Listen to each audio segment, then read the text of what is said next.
Batman Returns was released in 1992 and was again directed by Tim Burton and stars Michael Keaton, Michelle Pfeiffer, and Danny DeVito. And in this movie, Batman must face the Penguin, but he also has a new enemy in Catwoman. So continuing on with my review of the Batman series, I already reviewed the first one that happened in 1989. If you haven't seen it yet, please check it out. That was such a good movie to revisit.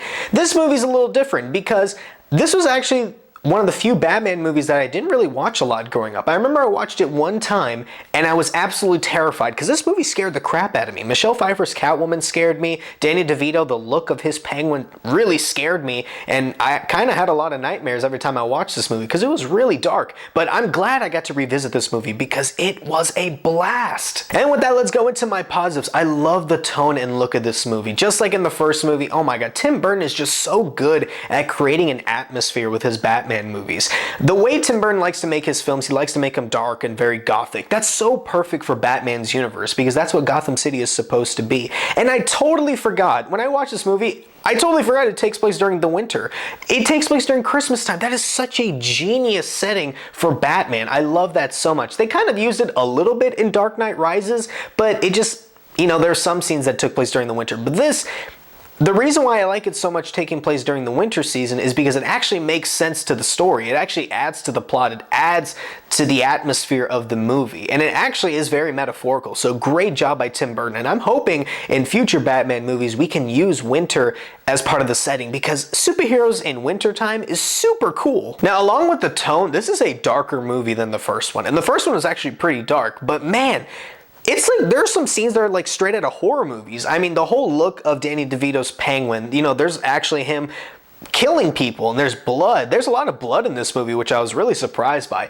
Catwoman becoming Catwoman is one of the scariest scenes I've ever seen in a superhero movie. I mean, it is terrifying. She gets thrown off the roof, then a bunch of cats bite her, and then she, you know, she has those crazy eyes and she's going full psycho. I think that is such an amazing scene and a great acting performance by Michelle Pfeiffer. Michelle Pfeiffer gives the best performance in this movie, and that's actually really difficult for me to decide because Danny DeVito as Penguin, I'll talk about him.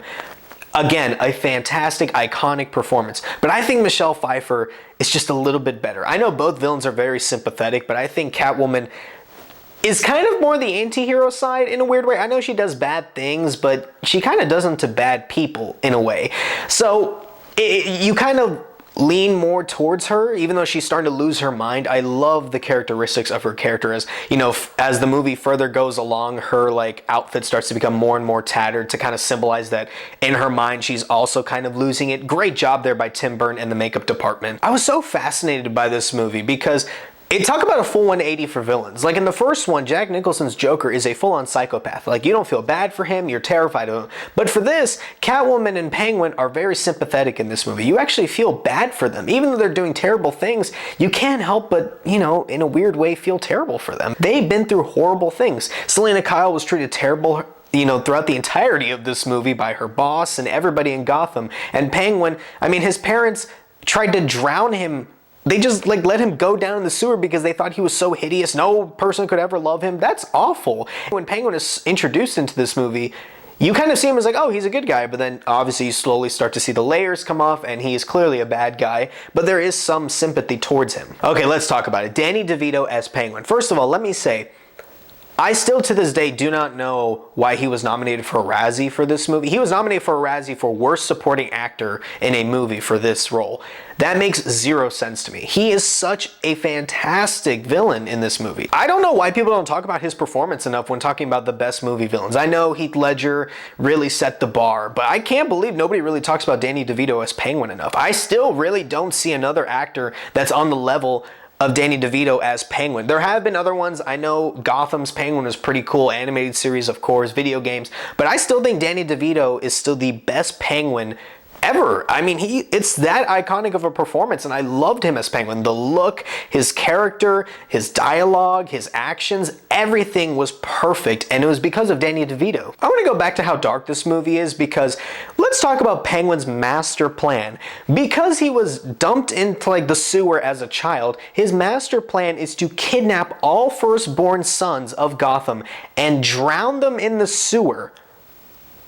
That is the darkest plot I have ever heard in my life. Any supervillain, All their master plans pale in comparison to this. He wants to drown all the firstborn sons of Gotham City. That is awful, and they even talk about it in the movie. Penguin? I mean, killing sleeping children. Isn't that a little, That's how dark this movie is. That one of the villains in the movie that's like his crony says, hey man, this is kind of dark.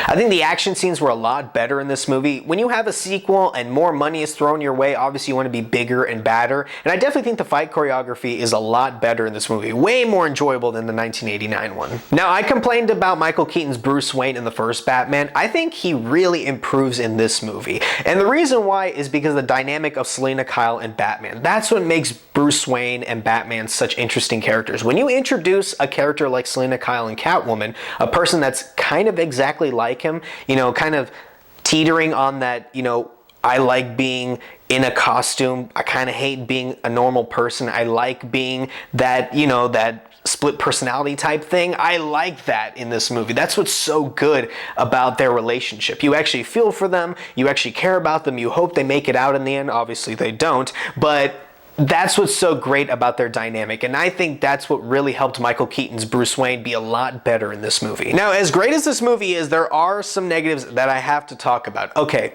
Batman straight up murders in this movie. It is so blunt. Like, you know, in some movies you can be like, oh, you know, they could live in. No, you can't make no excuses in this movie. He straight up sets someone on fire with the Batmobile. He throws somebody down a manhole and blows them up with TNT. He straight up kills in this movie. No! I don't want my Batman killing anybody. What is going on in this Tim Burton movie? It is so dark. It is one of the darkest Batman movies I have ever seen, and I personally just don't want my Batman killing people so overtly. I mean, I get it if it's like, oh, I had no other choice. I know he clearly had some choices on whether he should let these cronies live or die, and he chose to straight up Punisher them. This might be a controversial negative.